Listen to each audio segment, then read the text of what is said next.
दोस्तों, इंसान हमेशा से कुदरत पर काबू पाने की कोशिश करता आया है। लेकिन क्या हो अगर कुदरत पलटवार कर दे और वो पलटवार इतना विशाल हो कि इंसान की सबसे बड़ी मशीनें भी उसके आगे खिलौना लगें। आज हम जिस फिल्म की कहानी को गहराई से जानने वाले हैं उसका नाम है बिग ऑक्टोपस। ये कहानी है एक माँ की जिसके बच्चे को इंसानों ने अपने लालच के लिए चुरा लिया और बदले में उस माँ ने जो तबाही मचाई वो देखकर आपके रोंगटे खड़े हो जाएंगे।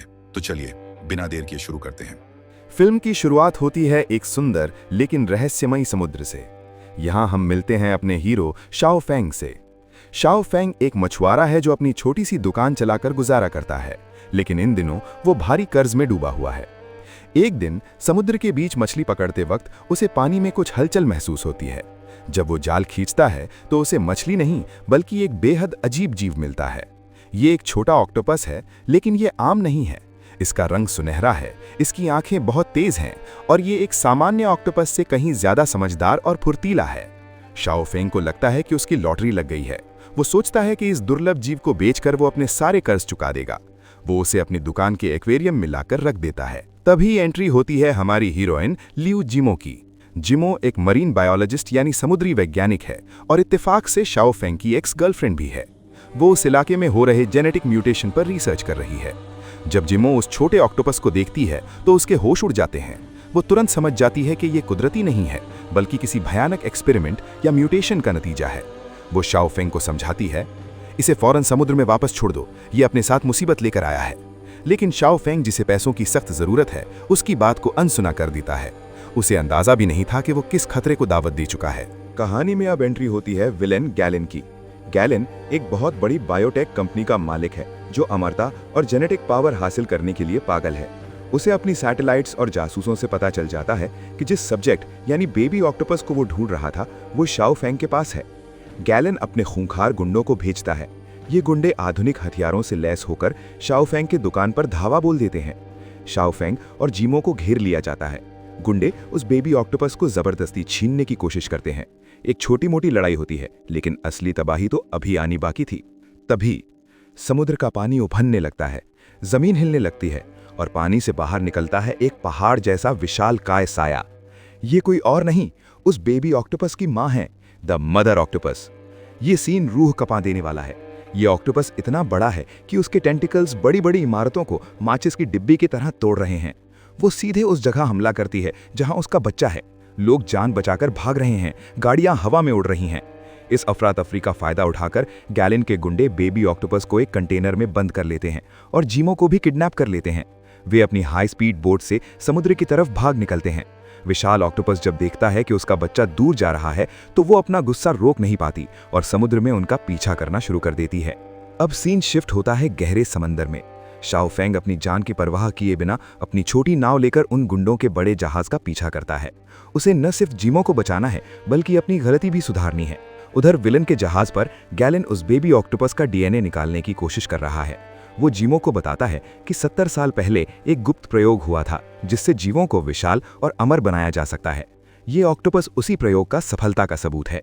लेकिन तभी बूम, जहाज जोर से हिलता है। मदर ऑक्टोपस ने जहाज को नीचे से जकड़ लिया है। अब समुद्र के बीचों बीच एक तरफ इंसान हैं जिनके पास मशीन गन और रॉकेट लॉन्चर हैं और दूसरी तरफ कुदरत का वो राक्षस जो किसी भी हथियार से नहीं मर रहा। शाओ फेंग किसी तरह छुपते छुपाते जहाज पर चढ़ जाता है। वो गुंडों से लड़ता हुआ जिमो तक पहुंचता है। बाहर डेक पर तबाही मची है। ऑक्टोपस अपने विशाल पैरों से सैनिकों को उठाकर समुद्र में फेंक रहा है। गोलियां उस पर बेअसर हैं। जहाज टूटने की कगार पर है। गैलेन, जो अब पूरी तरह पागल हो चुका है, बेबी ऑक्टोपस को लेकर भागने की कोशिश करता है। वो एक लाइफ बोट की तरह बढ़ता है, लेकिन तभी मदर ऑक्टोपस का एक विशाल टेंटिकल सामने आ जाता है। यहाँ एक बहुत इमोशनल सीन होता है। बेबी ऑक्टोपस, जो अब तक कैद था, किसी तरह आजाद हो जाता है। वो अपनी माँ और शाओ फेंग को देखता है। जानवरों में भी भावनाएं होती हैं, ये वो साबित करता है। वो अपनी माँ को शांत करता है कि शाओ फेंग और जिमो दुश्मन नहीं है। लेकिन गैलेन, अपने लालच के चलते वो मदर ऑक्टोपस पर हमला करता है और यही उसकी आखिरी गलती साबित होती है। मदर ऑक्टोपस गैलेन और उसके जहाज के उस हिस्से को चकनाचूर कर देती है। एक जोरदार धमाका होता है और जहाज डूबने लगता है। जहाज पर हमले के बाद कहानी समुद्र से हटकर एक सुनसान द्वीप पर पहुंचती है। ये वही जगह है जहां गैलेन विलेन का गुप्त ठिकाना है। गैलिन बेबी ऑक्टोपस को लेकर यहाँ की एक गुफा में छिप जाता है ताकि वो अपना एक्सपेरिमेंट पूरा कर सके। शाओ फैंग और लियू जीमो भी उसका पीछा करते हुए इस द्वीप पर पहुंच जाते हैं, लेकिन खतरा अभी टला नहीं था। वो विशालकाय नदर ऑक्टोपस भी उस बच्चे की गंध सूंघते हुए उस द्वीप पर आ पहुंचती है। अब सबसे डरावना सीन आता है गुफा के अंदर।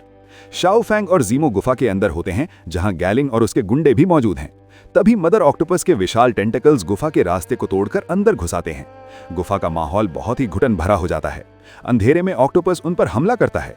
यहाँ एक बहुत ही जबरदस्त लुका छिपी वाला एक्शन होता है, जहां इंसान अपनी जान बचाने के लिए चट्टानों के पीछे छिप रहे हैं और ऑक्टोपस उन्हें एक एक करके ढूंढ रहा है। गैलिन अपने लालच के कारण ऑक्टोपस का शिकार बन जाता है या मारा जाता है।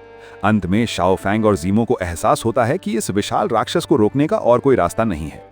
वे उस गुप्त ठिकाने या गुफा में रखे विस्फोटकों या फ्यूल को आग लगा देते हैं। एक बहुत बड़ा धमाका होता है। पूरा द्वीप या गुफा का हिस्सा उड़ जाता है। शाओ फैंग और जीमो आखिरी पलों में समुद्र में कूदकर अपनी जान बचाते हैं। धमाके में शायद वो मदर ऑक्टोपस मारी जाती है या घायल होकर भाग जाती है और बेबी ऑक्टोपस समुद्र में वापस चला जाता है। शाओ फैंग और जीमो एक दूसरे का हाथ थामते हैं। ये घटना उन्हें हमेशा याद दिलाएगी कि इंसान चाहे कितना भी ताकतवर हो जाए, वो कुदरत का मालिक नहीं बन सकता। तो दोस्तों, ये थी फिल्म बिग ऑक्टोपस की पूरी कहानी। आपको ये कहानी कैसी लगी? क्या इंसान को कुदरत के कामों में दखल देना चाहिए? अपनी राय कमेंट में जरूर लिखें। अगर वीडियो पसंद आया हो तो लाइक करें और सब्सक्राइब करना ना भूलें। मिलते हैं अगले वीडियो में एक नई कहानी के साथ।